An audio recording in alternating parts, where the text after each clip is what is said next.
পুনরুদ্ধার সহ অন্যায়ের বিরুদ্ধে একটি ভ্যানগার্ড, এই ভ্যানগার্ডকে যতই যে সমালোচনা করুক, যে কথাই বলুক, এদের সেই ঐতিহ্য, যে ঐতিহ্যের মধ্যে বারবার গণতন্ত্র পুনরুদ্ধারের ইতিহাস এবং ঐতিহ্য রয়েছে, যার প্রধান জাতীয় নেতৃত্বে ছিলেন দেশনেত্রী বেগম খালেদা জিয়া এবং দেশনায়ক তারেক রহমান।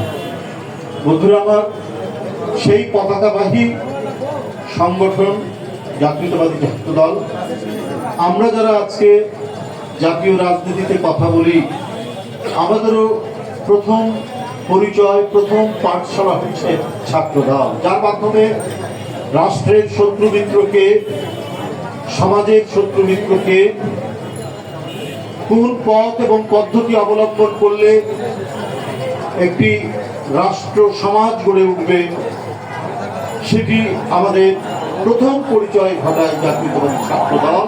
অর্থাৎ রাজনীতির যে আলোক, সেই আলোক আমরা পেয়েছি এই ছাত্রদলের। অর্থাৎ যখন আমাদের কৈশোর এবং তারুণ্যের এই ক্রান্তিকালে, এই সময় আমরা জীবন এবং জগৎ সম্পর্কে উপলব্ধি করার সুযোগ হয়েছে জাতীয়তাবাদী ছাত্রদল নামক একটি সংগঠনের সাথে অন্তর্ভুক্ত হয়ে।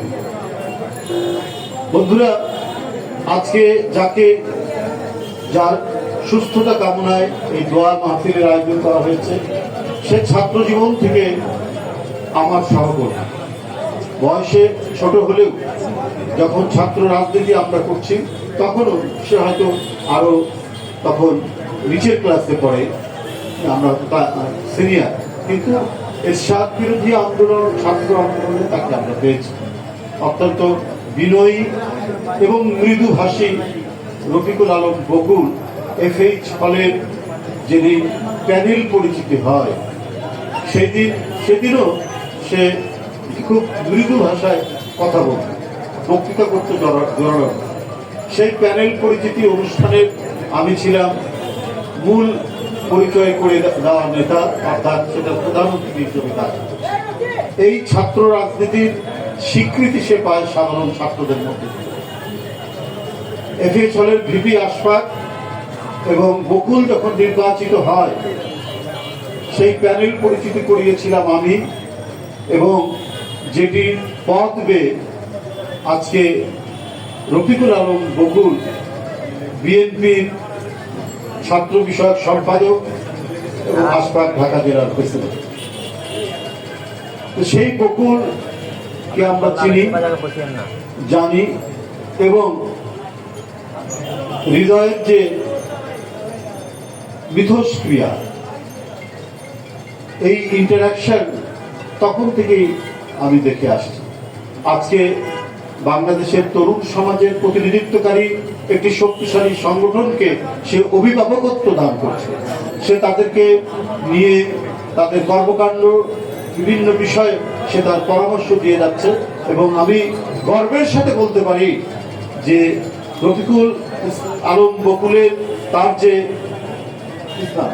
রফিকুল ইসলাম বকুলের তার যে মানে পরামর্শদাতা হিসাবে, ছাত্রদলের সে একজন অভিভাবক হিসাবে এই যেভাবে সে গড়ে তুলেছে, সেই ক্ষেত্রে জাতীয়তাবাদী ছাত্রদল রাকিব এবং নাসিরের নেতৃত্বে একটি চমৎকার, সুন্দর, স্বচ্ছ এবং মানুষের কাছে অহংকার করে বলার মতো একটি ছাত্র সংগঠন পরিণত হয়েছে বলে আমি বিশ্বাস।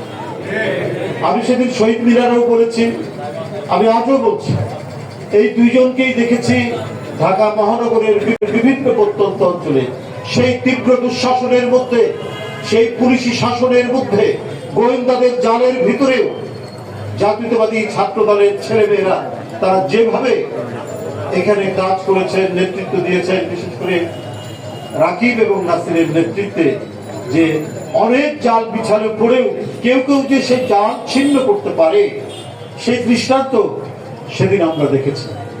সুতরাং সামনে হয়তো আরো অনেক বাধা আসতে পারে, সামনে হয়তো নানা ধরনের আমাদের চক্রান্ত এবং ষড়যন্ত্রের গভীর খাত তৈরি হতে পারে,